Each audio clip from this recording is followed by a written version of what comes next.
आना बहुत बुरा माना जाता है, परंतु मेरे पिताजी ने, मेरे हस्बैंड ने, इन्होंने बहुत मुझे कोऑपरेट किया और मैं दिल्ली पुलिस में आई। दिल्ली पुलिस में आने के बाद जिस दिन से मैं दिल्ली पुलिस में आई हूँ, मैंने बड़ी ईमानदारी से, निष्ठा से और मेहनत से इस दिल्ली पुलिस में काम किया है। मैंने कभी काम की चोरी नहीं की। कांस्टेबल टाइम में मैं सिक्योरिटी में रही हूँ। हेड कांस्टेबल ऐसे ही 94 में पढ़ी, तो फिर मैं ड्यूटी अफसर रही ना, हर थाने में ड्यूटी अफसर रही। और 2009 में मैं ASI बन गई थी, जो कि छावला थाना था मेरा। और मुझे इन्वेस्टिगेशन के बाद कुछ भी नहीं पता था, और मुझे रेप की केस मिला जिसमें 12 सेक्शन लगे हुए थे।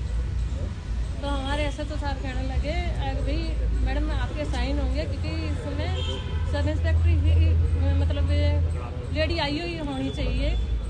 अब मेरे केस का फाइल का 62 दिन हो गए, मतलब मुझे पता नहीं था अभी 62-63 क्या दिन होते हैं।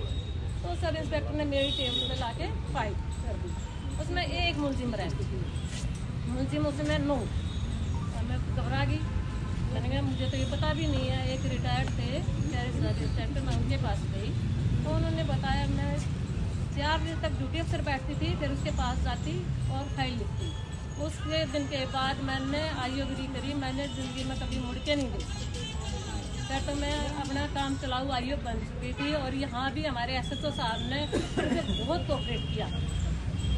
कोई भी दिक्कत आई छोटी मोटी, वैसे तो मैं साहब के पास आ जाती थी और साहब से पूछ लेती थी। जो मेरे साथी थे उन्होंने बिल्कुल खूब कोऑपरेट किया।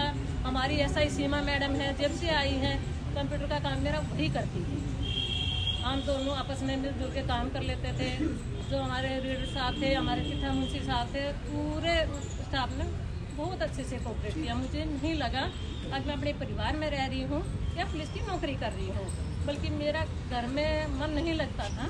मैं ये सोचती थी कब दिन निकले और मैं थाने जाऊँ, पर अब थाने जाना ही पड़ेगा। ये मेरी लाइफ का